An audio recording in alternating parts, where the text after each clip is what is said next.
Assalamualaikum warahmatullahi wabarakatuh. Perkenalkan, nama saya Willy Sabatini. Saya perwakilan dari kelompok 5 yang akan memperkenalkan anggota kelompok kami. Yang pertama ada Krisdayanti, yang kedua ada Rizak, yang ketiga ada Cahaya, yang keempat ada Anissa Arianti, yang kelima ada Rosida, yang keenam ada Anis Safa, yang ketujuh ada Muhammad Lutfi, yang kedelapan Willy Sabatini. Di sini kami ingin memaparkan atau menjelaskan hasil diskusi kelompok kami yang berjudul Langkah-langkah menulis puisi dan teknik mengajar pada tingkat sekolah dasar, yang akan dijelaskan oleh rekan kami yang bernama Krisdayanti.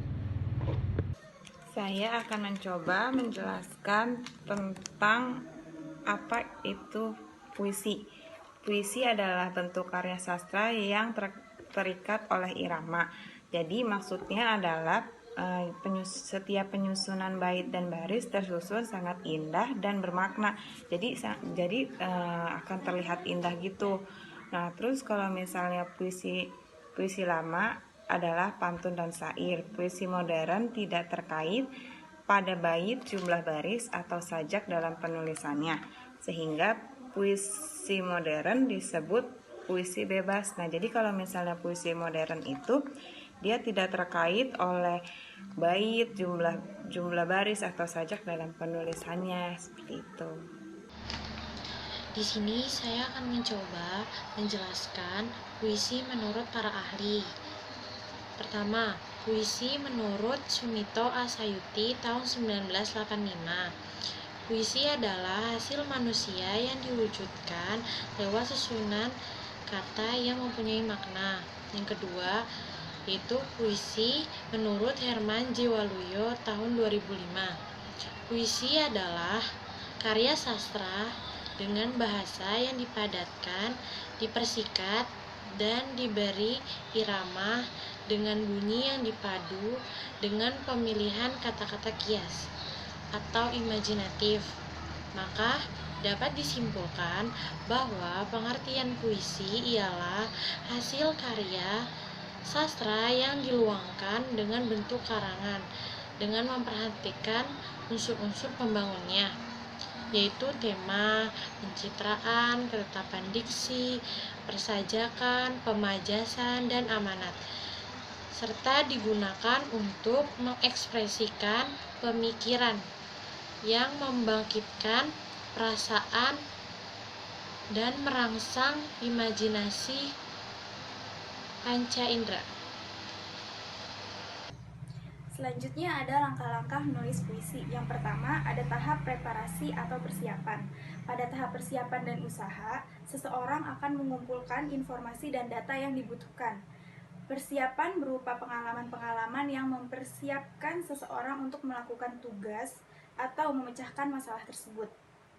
Semakin banyak pengalaman-pengalaman atau informasi yang dimiliki mengenai masalah atau tema yang sedang digarapnya, selain memudahkan dan melancarkan perlibatan dirinya dalam proses tersebut, pada tahap ini juga pemikiran kreatif dan daya imajinasi sangat diperlukan. Yang kedua adalah tahap inkubasi atau pengendapan. Setelah informasi dan pengalaman yang dibutuhkan serta berusaha dengan melibatkan diri sepenuhnya untuk mengendapkannya, pada tahap ini seluruh bahan mentah diolah dan diperkaya melalui akumulasi pengetahuan serta pengalaman yang relevan. Baik, terima kasih atas penjelasan dari Cahaya. Saya akan melanjutkannya, langkah-langkah menulis puisi. Yang ketiga itu, pada tahap ini, tahap iluminasi. Semuanya menjadi jelas, tujuan yang tercapai, penulisan atau penciptaan karya dapat diselesaikan. Seseorang penulis akan merasakan suatu kelegaan dan kebahagiaan karena apa yang semula masih berupa gagasan dan masih samar-samar akhirnya menjadi suatu yang nyata. Tahap 4 yaitu verifikasi atau tinjauan secara bisa melakukan evaluasi terhadap karyanya sendiri. Jika diperlukan, ia bisa melakukan modifikasi, revisi, dan sebagainya. Pada tahap ini, penulisan seakan-akan mengambil jarak, melihat karyanya secara kritis. Saya akan mencoba menjelaskan tentang teknik mengajar menulis puisi di tingkat sekolah dasar.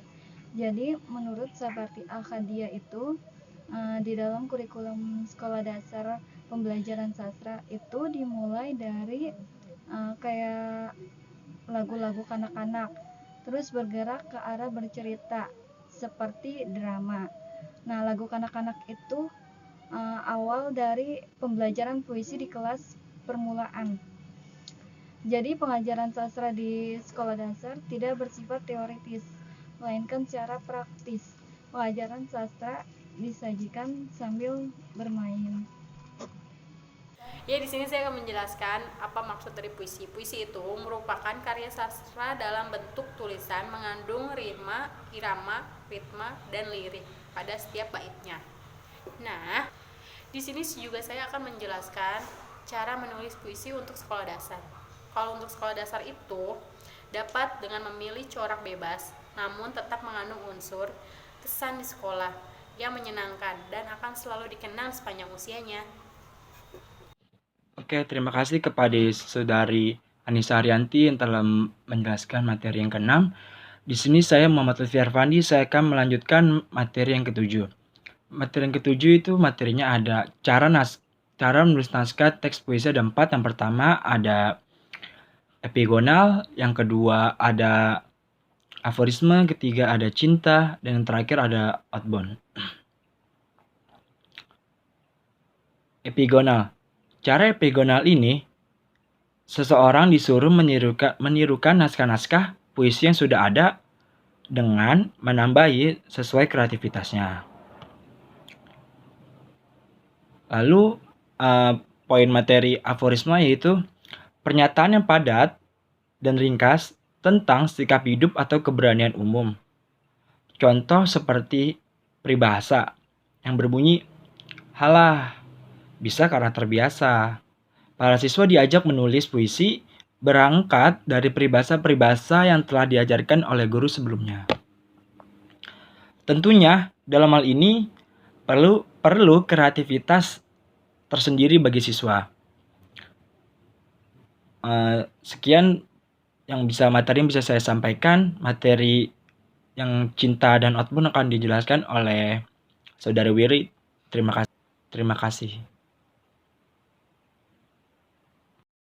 kasih kepada Muhammad Lutfi. Saya di sini Willy Sabatini. Saya ingin memaparkan atau menjelaskan materi lanjutan dari materi yang telah disampaikan oleh Muhammad Lutfi, yaitu tentang teknik-teknik mengajar puisi di sekolah dasar. Teknik-teknik mengajar puisi di sekolah dasar mempunyai 4 poin. Poin pertama yaitu epigonal, poin kedua ada aforisme, poin ketiga ada outbound, dan poin terakhir ada cinta. Yang telah dijelaskan adalah poin pertama dan kedua oleh Muhammad Lutfi. Saya di sini ingin melanjutkan materi yang ingin saya sampaikan, yaitu pertama ada outbound dan cinta. Poin yang ketiga yaitu outbound. Apa sih yang dimaksud dengan outbound? Outbound merupakan materi atau para siswa diajak di luar sekolah untuk mengamati bagaimana keadaan di luar sekolah tersebut. Dan para siswa diajak untuk menulis puisi tentang keindahan alam. Contohnya seperti puisi tentang daun, puisi tentang cuaca, puisi tentang ke gunung-gunung atau gunung-gunung yang indah, seperti itu. Jadi mereka tahu apa yang ingin mereka tulis setelah mereka amati di luar sekolah tersebut. Kemudian ada poin cinta. Mungkin di sini para siswa sangat mudah. Barangkali konsep yang sangat mudah bagi para siswa untuk menuliskan puisi, karena di sini poin cinta ini puisi para siswa menulis atau diajak menulis oleh guru itu tentang cinta, baik itu cinta dari orang tua, cinta teman, cinta alam sekitar, maupun cinta kepada semuanya. Baiklah teman-teman, sekian presentasi dari kelompok kami. Mungkin ada kurangnya, kami mohon maaf. Kami akhiri, wabillahi taufiq wal hidayah. Wassalamualaikum warahmatullahi wabarakatuh.